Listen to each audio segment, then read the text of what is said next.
بسم اللہ الرحمن الرحیم۔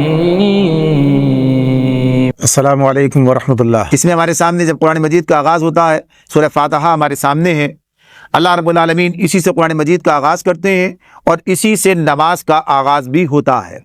اعوذ باللہ من الشیطان الرجیم، بسم اللہ الرحمن الرحیم، الحمد للہ رب العالمین، الرحمن الرحیم، مالک یوم الدین، ایاک نعبد و ایاک نستعین، اہدنا الصراط المستقیم، صراط الذین انعمت علیہم غیر المغضوب علیہم ولا الضالین، آمین۔ سورہ فاتحہ کے بارے میں ہم سب جانتے ہیں کہ سورہ فاتحہ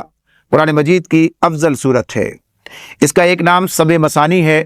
7 آیات اس کے اندر موجود ہیں۔ اسی بنیاد پر اسے کہا گیا 7 بار بار دہرائی جانے والی آیات۔ قرآن مجید میں اس طرح اس کی فضیلت کا تذکرہ بھی کیا گیا ہے۔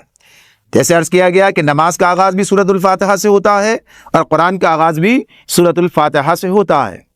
اللہ رب العالمین نے اس کی اس عظمت کو ان الفاظ میں ہمارے سامنے رکھا ہے جو حدیث قدسی کی صورت میں نبی اکرم صلی اللہ علیہ وسلم کے ارشاد ہمارے سامنے آتا ہے۔ صحیح مسلم کی روایت ہے، ابو ہریرہ رضی اللہ تعالیٰ عنہ اس کے راوی ہیں جنہوں نے یہ بات بتائی کہ نبی اکرم صلی اللہ علیہ وسلم کا ارشاد ہے کہ اللہ تعالیٰ یہ بات فرماتا ہے کہ نماز سے مراد یہاں سورۃ الفاتحہ ہے کہ نماز میرے اور میرے بندے کے درمیان 2 حصوں میں تقسیم ہے۔ جب بندہ کہتا ہے الحمدللہ رب العالمین تو اللہ رب العالمین اس کا جواب دیتے ہیں کہ میرے بندے نے میری حمد کی،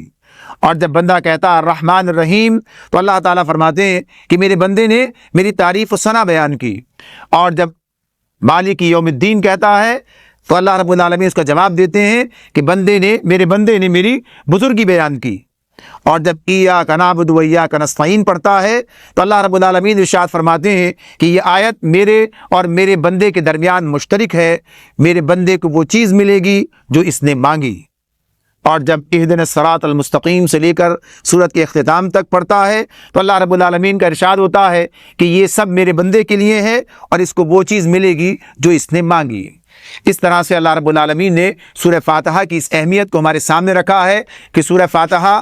اللہ رب العالمین کی جانب سے ایک جوابی، یعنی جو اللہ تعالیٰ جس کا جواب بھی ہمارے سامنے رکھتے ہیں کہ جب بندہ یہ بات اللہ کے گوش گزار کرتا ہے، یعنی سورۃ الفاتحہ بنیادی طور پر ایک دعا کی طرح سے ہمارے سامنے آتی ہے۔ جب اس کا ترجمہ ہم اپنے سامنے رکھیں گے تو یہ بات سامنے آئے گی،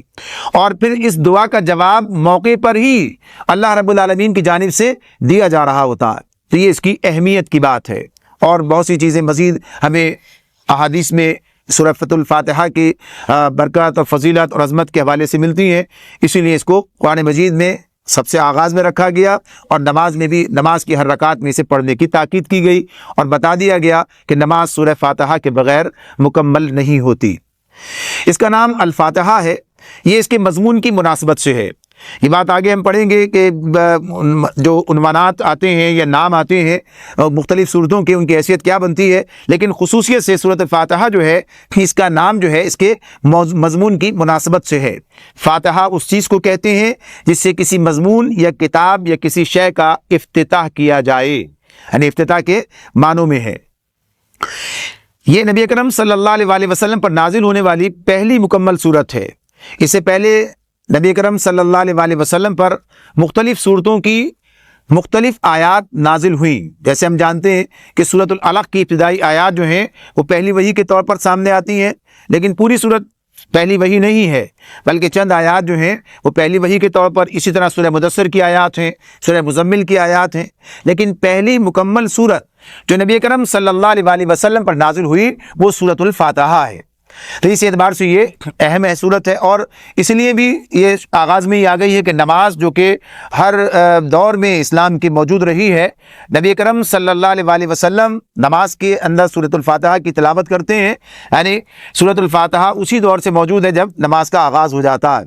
وہ کہ نماز 5 وقت کی نماز جو ہے 5 وقتہ نماز سے کہا جاتا ہے، یہ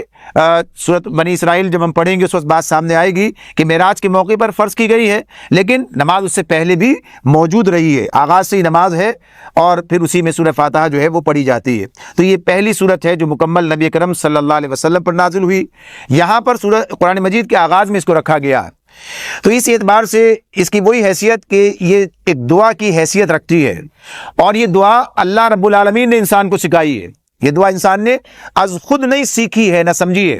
بلکہ یہ الفاظ اللہ رب العالمین نے انسان کو سکھائے ہیں جو اس کتاب کا مطالعہ شروع کر رہا ہوتا ہے، یعنی کتاب کے مطالعے کے آغاز میں۔ لیکن یہ بات ہمارے سامنے بھی آ جاتی ہے کہ اس دعا میں جس چیز کو اللہ رب العالمین نے ہمیں سکھایا، ہمارے سامنے رکھی جو بات، جو دعا ہم اللہ سے مانگ رہے ہیں، اہدنا الصراط المستقیم،